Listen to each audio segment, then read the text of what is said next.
Oi, gente, tudo bem? Você que é estudante da primeira série do ensino médio, você que está acompanhando as aulas do Aula Paraná. Eu sou a professora Caroline, sou a professora de Sociologia e nessa semana, vocês já sabem, a gente tem uma semana muito especial que é a Semana do Conhecimento. A nossa aula 29 de Sociologia vai falar sobre a sociedade brasileira a partir do olhar da capoeira. Então, a gente preparou uma aula muito especial para vocês, para a gente falar um pouco de como a gente pode pensar o Brasil através da sociologia e através da capoeira. Quem viu as aulas passadas já sabe que eu sou capoeirista, sou apaixonada pela capoeira e ela também é uma forma da gente entender o Brasil, né? As músicas da capoeira falam sobre o Brasil, então a aula de hoje é muito especial, né? Já deixo o convite, chame todo mundo para assistir e vamos começar a aula. Então, ao longo do ano, estamos vendo os autores clássicos da sociologia, os primeiros a criar um método de pesquisa para a compreensão da vida em sociedade. São autores europeus que, a partir de sua realidade, conseguiram criar metodologias científicas utilizadas até hoje.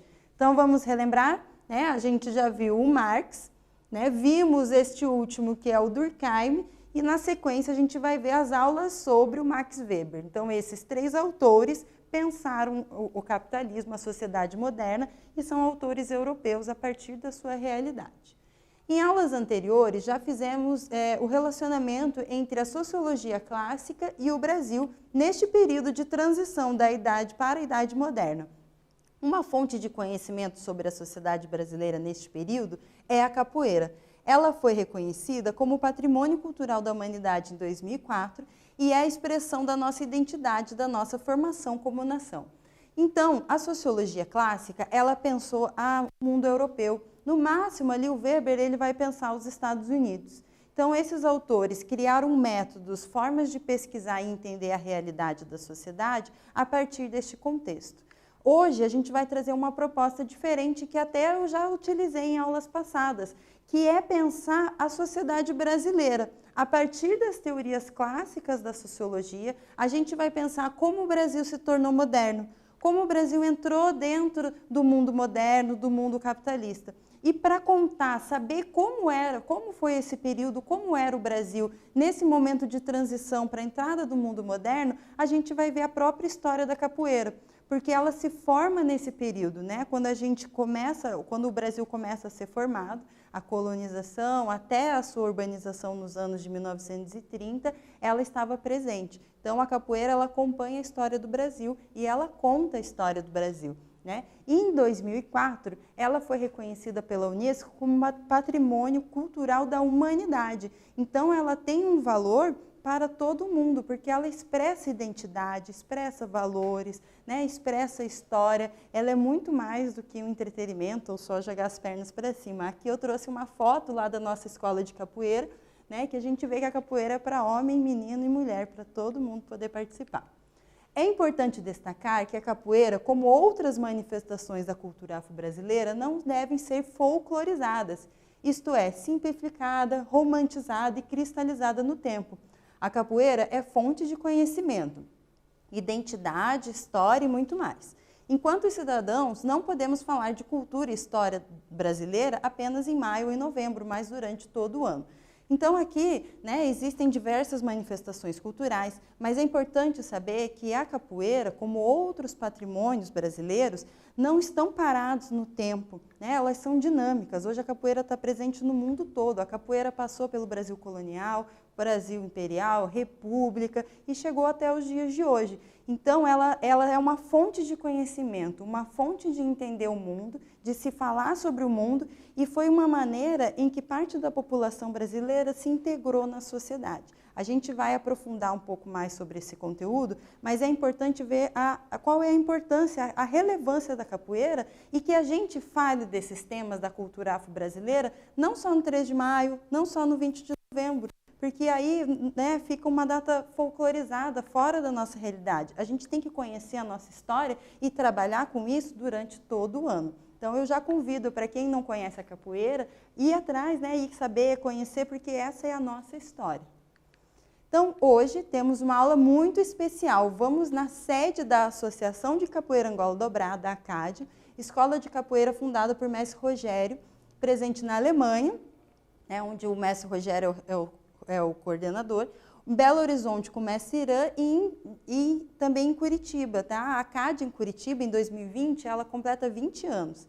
A gente fez uma entrevista com o responsável pela ACAD aqui em Curitiba, o mestre Wellington Negrão, primeiro mestre de capoeira Angola da cidade. Então aqui a gente tem as fotos dos mestres, né? Na cultura popular a gente tem muito essa tradição de respeito aos mais velhos, né? Eles como uma fonte de conhecimento. Então a figura dos mestres são figuras importantíssimas e essenciais para a manutenção da cultura. Assim como outras culturas afro-brasileiras, elas são orais, são transmitidas de uma pessoa para outra, né, contando, falando as histórias, elas não são escritas.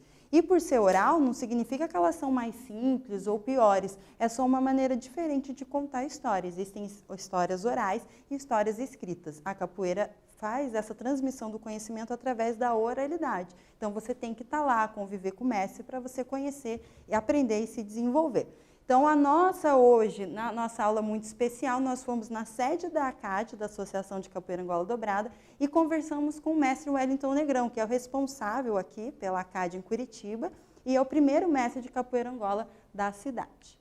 A capoeira nasceu no Brasil como resultado de um mosaico cultural de culturas africanas, e ela também apresenta características indígenas e europeias, povos que também habitavam o nosso país naquele período. O interessante é que o nosso estado, o Paraná, faz parte das canções mais tradicionais dessa manifestação cultural. Já ouviu falar do Paranauê? Então, hoje a gente vai trazer um pouco desses elementos, através da capoeira, sobre a presença negra no Paraná. E que a gente tem que lembrar que às vezes essas ideias não são muito conhecidas, divulgadas, mas o Paraná está presente nas músicas mais tradicionais da capoeira, que é o Paranauê. Já ouviu falar? Você mancha dos Paranauê? Então, a gente vai entender mais um pouco, né, sobre essa presença negra no Paraná através da capoeira. Lembrando que a capoeira, ela reuniu, né, dentro lá quando o Brasil começa a sua formação no período colonial, povos africanos de diferentes regiões, de diferentes culturas, diferentes línguas. Com a capoeira, esses povos conseguiram se integrar, porque não era preciso falar uma mesma língua. Através da musicalidade, as pessoas se integravam, através dos movimentos físicos. Então, a capoeira ela fez essa reunião de pessoas de culturas diferentes em um novo país. E ela também tem elementos indígenas, por exemplo, o cachixi, que é um instrumento da capoeira, ela tem essa tradição indígena, e algumas roupas, uns elementos europeus também estão presentes. Então, veja como a capoeira expressa toda essa mistura, essa miscigenação, essa formação de povos está presente dentro da própria capoeira. Então, de fato, apesar de muitos esforços em transformar o Paraná em um Brasil diferente, através da negação da presença da população e da cultura negra, de acordo com o IBGE, o Paraná é o estado mais negro do sul do Brasil. Muitos desses esforços foram empreendidos por governantes, intelectuais e artistas da época, e se justificavam pela ideia de que apenas os europeus eram civilizados, numa perspectiva eurocêntrica e etnocêntrica. Vamos saber um pouco mais? Então, aqui, já trouxe o conteúdo lá da segunda série do ensino médio para vocês, que é perceber que em determinado momento histórico, né, as sociedades entendiam que apenas eram civilizados os povos europeus e os demais eram bárbaros. Tá? Então, essa ideia de que apenas uma cultura e a minha cultura é a correta é o que a gente chama de etnocentrismo. Hoje em dia, a gente não tem mais essa visão. Todos os povos têm cultura e todos os povos são importantes. Tá? Mas, naquele momento, se tinha essa visão. Então, quando o Brasil ele foi formado enquanto país, né, a gente tinha povos de diferentes regiões, né, diferentes regiões da Europa, diferentes regiões da África. A gente não tinha uma identidade, uma nação. Isso foi sendo construído aos poucos. E quando o Paraná foi formado, lembrando que o Paraná ele era parte de São Paulo até a sua emancipação, a sua separação, se teve uma grande iniciativa de construir um Paraná diferente do restante do Brasil. E a justificativa utilizada é a negação da presença negra no Paraná. E isso nos diferenciaria do restante do Brasil. Tem um livro até que se chama Um Brasil Diferente, de um historiador chamado Wilson Martins. E também a gente teve, né, o paranismo, movimentos artísticos e intelectuais que construíram essa imagem de um Brasil diferente. Então, apesar dessa negação da presença negra, importantes intelectuais brasileiros do século XIX e XX trataram da presença negra no Paraná, como Horácio Gutierrez, Ottaviani e o próprio Fernando Henrique Cardoso, ex-presidente do Brasil e que é um sociólogo. E o famoso pintor Jean-Baptiste Debré, que fez o primeiro retrato de Curitiba. Então, esse é o primeiro retrato conhecido de Curitiba, de 1827, e a única figura humana retratada nessa imagem é uma pessoa negra. Aqui, quem conhece Curitiba é do Alto São Francisco, né? Quem está lá nas ruínas olhando para a Igreja do Rosário, até ir lá para o São Francisco. Então, houve uma iniciativa pensada de se negar a presença negra, mas ela é discutida em vários livros de autores importantes daquela época e outros intelectuais de hoje também pensam essa questão. Mesmo após muitos esforços na construção do mito do Paraná exclusivamente europeu, as cidades paranaenses contaram com a presença negra e com espaços de resistência e identidade, como escolas de capoeira, escolas de samba, irmandades e clubes negros, espaços sagrados ligados a religiões de matriz africana. Então, mesmo com muitas adversidades, se construíram espaços de resistência onde foi mantida a cultura, né? Onde houve a manutenção das pessoas, a integração das pessoas. Aí na sua cidade, você conhece alguma escola de samba, alguma escola de capoeira, algum local religioso de matriz africana? Né, alguma sociedade, aqui em Curitiba a gente tem a Sociedade 13 de Maio, existe isso na sua cidade? O mapa dos habitantes da Vila de Paranaguá, de 1767, informa que neste período, né, no século XVIII, 48% da população era negra. Em 1776, os negros representavam 23% da população em Curitiba. E em 1760, 50%. E no final do século XVIII, 47%. Então, vejam, existe uma história contada e existem dados que mostram que essa história foi um pouco diferente, né? Não existe apenas uma história oficial, existem várias histórias e a capoeira nos ensina a ver esses outros olhares a partir da nossa própria história.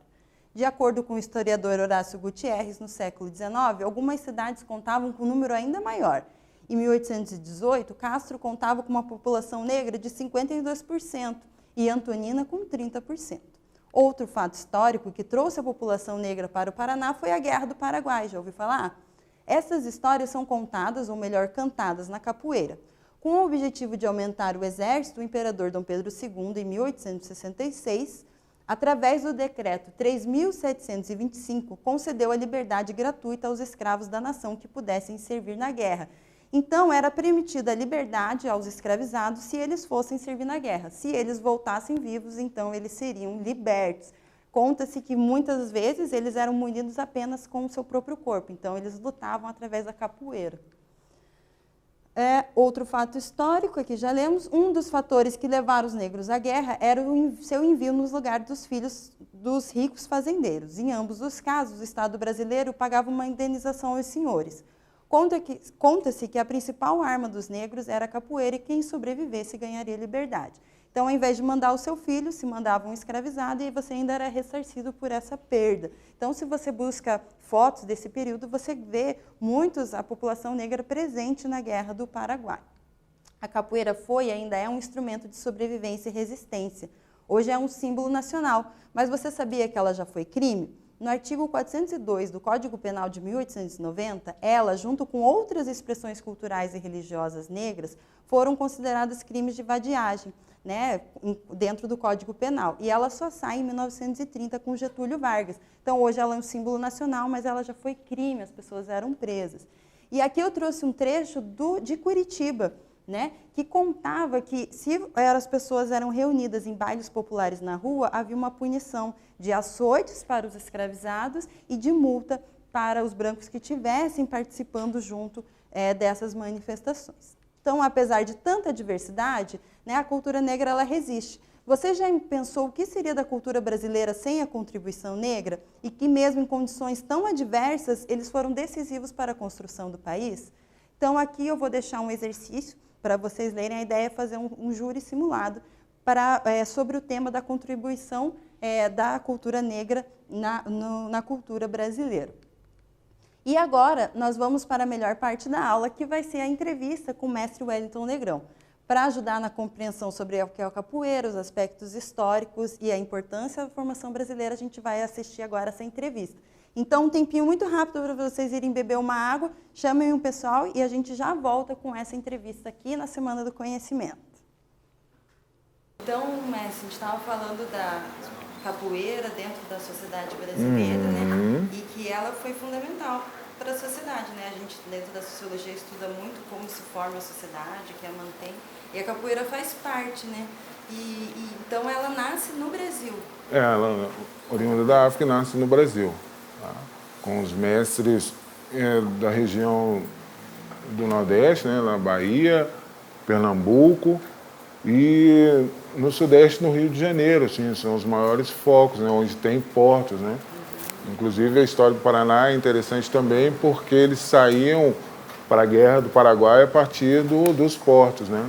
Então, essa ligação assim, das músicas mesmo, cantando o Paraná, tem muito a ver com o Porto de Paranaguá. É até isso que eu ia perguntar para o senhor agora, porque a gente está falando de um Brasil moderno, né, que ele começa a se urbanizar, se industrializar a partir de 1930. Até a gente fez uma aula ao vivo com o professor Edmar, da terceira série do ensino médio, está disponível no YouTube, falando desse momento. E as músicas de capoeira, que nem o senhor falou, falam desse período, né? Trazem também esse período. E sobre o que essas músicas falam? Tem vários tipos de música, né, na capoeira. Sim. Quais são as músicas? A ladainha, né, que conta história, que já aconteceu, está acontecendo, pode vir a acontecer, né, o lamento, por isso ladainha, né? E o corrido, que é mais curto, né? Entre eles tem a louvação, né, que louva os ancestrais, a própria capoeira, os instrumentos, Deus. E eles contam sobre esse momento. Sim, sempre traz esse momento da história aí, né, que já viveram. Né, o período ainda que havia essa escravização, abolição, início, porque é uma parte da sociedade importante, né? Porque a gente, lá na sociologia, a gente pensa na integração da sociedade. E a capoeira, ela ajudou a formar a sociedade brasileira? Ela é importante para a história do Brasil? Muito importante. Ela é ligada diretamente à história do negro, que é ligada diretamente à história do país, né? Então, por isso é importante não colocá-la como folclore, né? Se colocar a capoeira como folclore, vai estar também colocando a história do Brasil como folclore. Porque a capoeira até hoje ela é uma tradição, ela é muito antiga, mas ela está viva, né? Muito viva e presente. E hoje ela está presente não só nos lugares onde ela surgiu, mas em muitos outros, até aqui em Curitiba, inclusive há 20 anos. Né? Ela está presente em mais de 150 países, né? Então ela internacionalizou-se. E as músicas, todas são ensinadas através do português? Através do português. Eu acredito que ela é um dos instrumentos de expansão, assim, de maior expansão da língua portuguesa. Então a gente tem que pensar aqui, né, quem está assistindo também, que ela não é só uma dança, só uma luta, ela é um conhecimento e tem várias expressões de dança, de luta, né, de libertação. Ela é tudo isso, assim, mais um pouco, né? Ela é sempre o que a pessoa quiser que ela seja, assim. Muito importante. E ela acontece muito através da música, né? A musicalidade presente ali é o contato com a sua ancestralidade, né? Ela que traz essa movimentação, assim, uma das poucas artes, assim, que se movimenta através da música. E quais são os instrumentos da capoeira? O instrumento principal é o berimbau, né? É o que simboliza a capoeira. Hoje, né? Mas antigamente, assim, era o atabaque, que é um instrumento primitivo, né, de comunicação, mas ficou no lugar do atabaque o berimbau, um instrumento de representatividade da capoeira. E que outros instrumentos é comum ter? Temos o pandeiro, né? O pandeiro, o agogô, reco-reco, são esses instrumentos, né? Isso varia também de escola para escola, a formação desses instrumentos, um tem um pandeiro a menos ou mais, assim. Tá. E assim, dentro da capoeira existem várias vertentes. Aqui a CAD trabalha com capoeira Angola. Qual que é a diferença? Olha, existe a capoeira regional, né, que é mais contemporânea, criada por Mestre Bimba, e existe a capoeira contemporânea, né, também, mas para falar para você eu tenho que falar da capoeira Angola, que é o trabalho que nós desenvolvemos aqui. Qual é a diferença, assim, perto das outras? Ela tem uma diferença da música, da movimentação, dos mestres? Tem também por ser mais antiga, né, eu acredito que as outras também vêm dali, né. E a capoeira Angola, para mim, assim, ela é que chega mais próximo desses mestres antigos, esse resgate, né? Inclusive, esse é um dos trabalhos da CAD também, né? Resgate, preservação, manutenção, assim, difusão da própria capoeira. Né? E a gente aqui na CAD, a gente faz rodas, treinos aqui no espaço, na rua também, né? E vários trabalhos também o senhor faz com várias instituições. E é muito comum as pessoas às vezes confundirem capoeira com religião. Se o senhor pudesse falar um pouco, capoeira é religião? Sim, entrar no assunto religião é bem complicado, mas eu posso falar que a capoeira não é religião, mas tem religiosidade, né? Então, a pessoa, para praticar a capoeira, ele não necessariamente precisa fazer parte de nenhuma religião, né? E isso foi uma coisa também que dificultou a expansão da capoeira, né? Porque ela é muito atrelada à religião, né? Existe essa coisa desse preconceito com a religião de matriz africana. Então é legal de deixar claro que para ser capoeirista não precisa ser de nenhuma religião, né? Cada um vai trazer a sua religião para a capoeira. E a capoeira, sim, para a gente já encaminhar também, né? Quem tiver dúvidas também pode entrar em contato com a gente aqui do Aula Paraná da Sociologia, ou com o mestre aqui, né? Na Presidente Faria 372, ou também com os grupos de capoeira. A gente vai passar uma atividade para vocês pesquisarem sobre os grupos de capoeira aí da cidade de vocês, da região de vocês.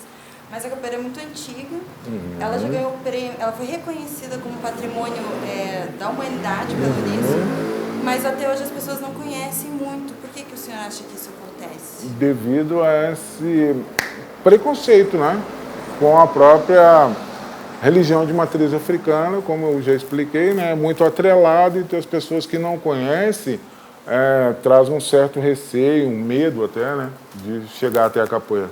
E tudo que vem de matriz africana tem um certo preconceito lá daquela época que vem até hoje, né? E nós trabalhamos com isso, de quebrar esse preconceito, né?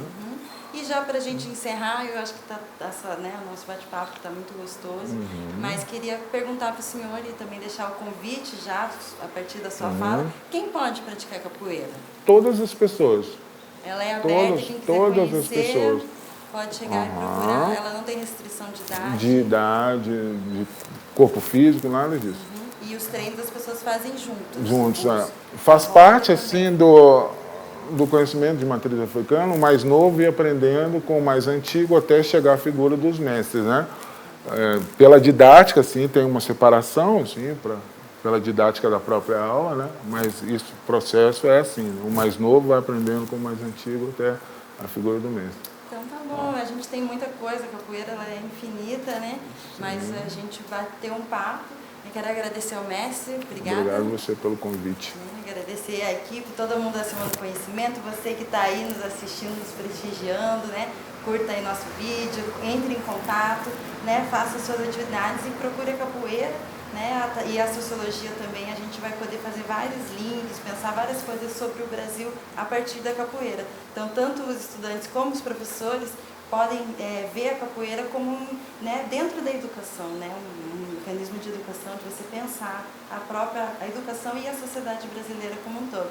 Então a gente fica por aqui. Obrigada, mestre. Obrigado a vocês. Obrigada a todo mundo. Até a próxima. Até uma próxima.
gente? Gostaram do vídeo? Espero que sim. Então eu encerro por aqui. Bons estudos e até a próxima aula. Tchau, tchau!